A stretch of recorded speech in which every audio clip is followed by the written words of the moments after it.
Hey, how's it going everyone? Welcome to another CK3 guide. I'm Alex, and in today's video we'll be talking about gold, how to increase the amount of gold that you're earning, your economy, your wealth, all of that stuff. Because unless you're playing like a tribal or a clan government type, gold is pretty much the most important currency in the game. When you have gold, you can kind of get other ones easier, and you can definitely recruit men at arms, pay for your armies, all that stuff. So having a lot of gold is always a great idea. And if you want to focus your whole dynasty, then you can also go into legacies, and I'll do some videos on how to make more renown as well. And then you can kind of try and specialize your dynasty to focus on, in this case, I would say it's law, and then you can get some reduced costs for creating titles, get some control growth, but you also get monthly stewardship lifestyle experience plus some reduction bonuses as well. So if you want to focus your whole dynasty on making more gold, then that's certainly a very viable long-term approach. Now, when it comes to making gold, the game kind of breaks it down here for you in a very easy to understand way. You have three categories. You have domain, vassal taxes, and church holdings.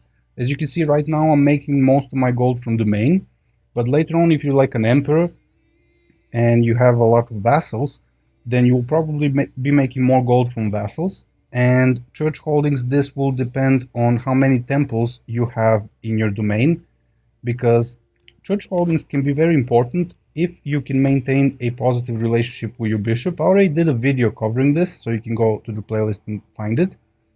But when you have a good relationship with your bishop and you have a lot of temples in your lands, then your bishop is in charge of all those temples. Like for example, this one here. You can see how much this stuff is making. And then he gives you a percent of that depending on his opinion. And I think he can go up to like 50%. So you can get more stuff from temples than cities. But it really depends on your bishop's opinion of you. So if you go to this little icon, you can see how much he's giving me. 6.3 gold per month, how many levies. So this is a very significant chunk of my armies and gold at the moment. The reason why I have a good relationship with my bishop is because I'm spec'd into learning. So I'm actually increasing my devotion rank, and this gives me clergy opinion. So this really helps when it comes to making gold from your bishop, because typically you will not be destroying temples in your land, so this can only go up, and later on you can get a lot more as well. So that's something that you should always be doing. Pay attention to your bishop and how much stuff he's giving you. It really helps. Now, vassal taxes. I was going to talk about the domain first, but let's talk about vassals, because later on in the game, in late game, you will have a lot of vassals. You can manage them here on this tab, vassals. And this, how much gold they're giving you depends on their feudal contracts.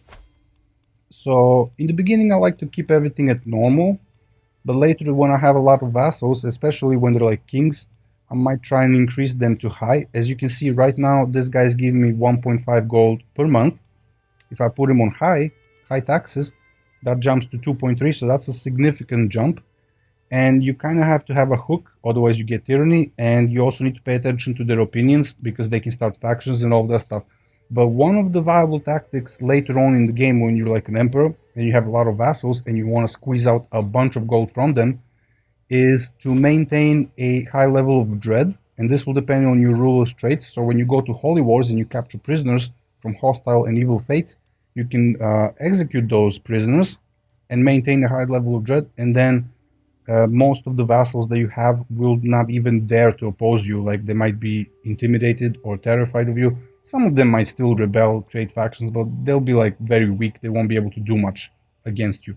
So that's one way of keeping your vassals in line with dread, if your ruler can do it efficiently. And if you constantly gain stress from executing people, then that's not a good tactic. In that case, you can just keep everyone at normal levels and kind of try to manage them that way. Your crown authority can also greatly influence how much stuff they're giving you. As you can see, with absolute crown authority, we can get 35% taxes, levies. So eventually, if you can max out your dread and you don't really care that much about their opinions, if all of them are like terrified of you, then yeah, you can put them on high taxes use the hooks to avoid tyranny, go with maximum crown authority, and you will be getting a bunch of stuff from your vassals to the point on an empire level where most of your earnings will be coming from vassal taxes and church holdings. Now, with that being said, let's talk about the domain, because this is pretty much the most important thing, especially early on in the game. So all the titles that you hold, all the counties and duchies, you obviously want to try and control something that's more rich and prosperous, that's giving you more gold. You want to maintain full control level and increase development. And I'll talk about the council because that's a lot of that is to do with the council. But basically, your domain is all the stuff that you're getting from the castles that you personally own. So you can construct different types of buildings, and those buildings can be economic in nature. You can upgrade them, get more stuff. You need to do necessary research, innovations. So there's a lot of different things that can help you with that development growth. You definitely want to get. Let's take a look. Where is the ledger innovation to increase your domain limit? And your domain limit dictates how many holdings you can personally hold. So you can raise that by increasing your stewardship skill. In this case, I'm kind of average. You can see that there's some side effects like how much taxes you can get, domain taxes plus domain limit. So I can get a spouse. In this case, I have a spouse with high learning because I'm kind of really high into learning. And that can help because your head of faith, when you have a very good opinion with the clergy and you're making a lot of piety, you can keep asking them for gold on a cooldown pretty much, and they give you more and more gold every time you ask. So that's a nice little way of getting extra income as well. But basically, your stewardship skill, your spouse on the council, if you put him on managed domain, you can see that now it's up to 7. So if I wanted to conquer more lands, expand, that's pretty much the best way to expand early on in the game, to simply hold more counties yourself to get more gold. And obviously you have certain things such as buildings, or maybe even duchy buildings and special buildings that you can get. Like for example, here we have Stonehenge. This can help with some other stuff. So it all kind of ties in together in the end, like in the big picture. But your domain is pretty much the most important thing. Raising development level, maintaining full control, controlling as many counties as you can is the best way to make gold early on in the game. If I wanted to make more gold right now, what I would do is I would probably spec into stewardship, the lifestyle focus, the wealth focus, plus 10% income, or maybe plus 3 stewardship if I want to raise my domain limit. Take a look at all the perks.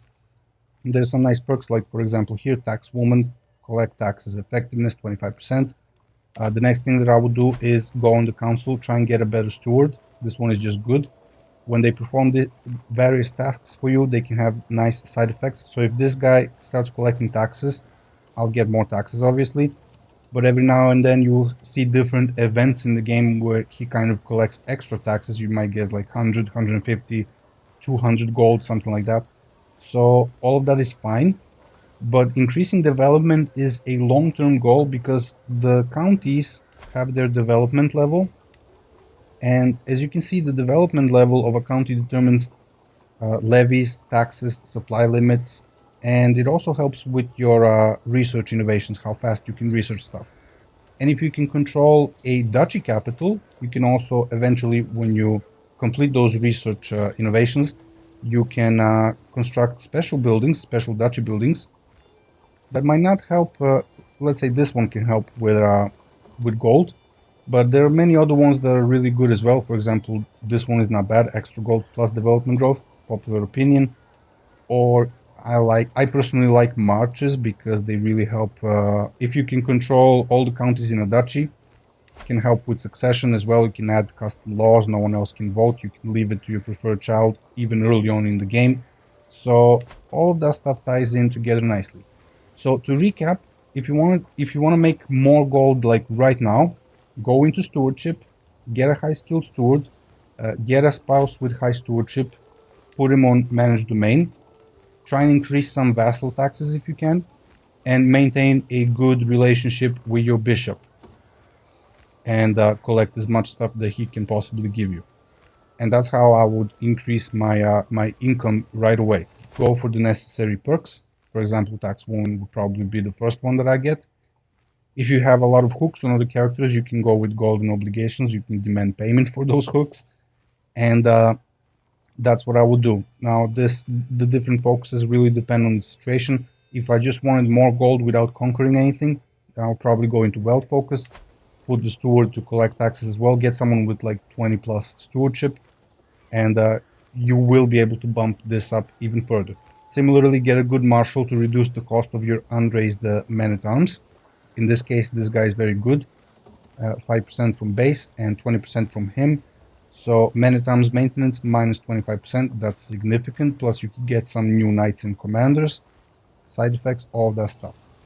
And like I said, if you can get a bunch of piety and maintain a good relationship with your pope as well, you can ask him for gold. You can get like 300, 400 gold every couple of years when you ask him. So that's a great way of supplementing as well. And there will be other different little events in the game that happen where you can do stuff to get more gold, extort people. You can ransom prisoners from wars.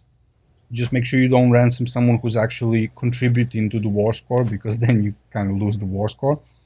And many other different little events and things like that. So I hope this video helps you how to make more gold in CK3 on a beginner level. I could be talking about this for like 3 hours at least, breaking down every possible way of making gold. Probably have to write it down because there's so many different ways. But if you have any questions, feel free to let me know, and I'll see you guys in the next video.